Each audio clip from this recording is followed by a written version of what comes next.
Blaise Compaoré afundami na misalami ya sembo ya Burkina Faso pona liwali ya mokonzi ya kala ya Burkina Faso akitanaki na ye Thomas Sankara.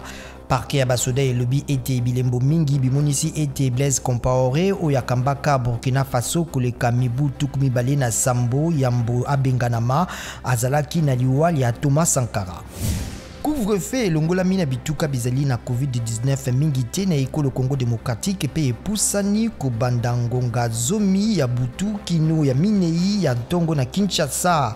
Bopesi mangwele ma COVID-19 ya AstraZeneca bokobanda omwayambo ya mposo mokoya kolanda mokano ya task force to misala mikambama na présidence. Joe Biden na bikolo bia West bakebisi Vladimir Poutine ya Russie na kokoba komatisa bobendani na Ukraine. Mokonzi ya États-Unis alaki kobakisa basoda kama mitano misusu na Allemagne na mampinga ya OTAN.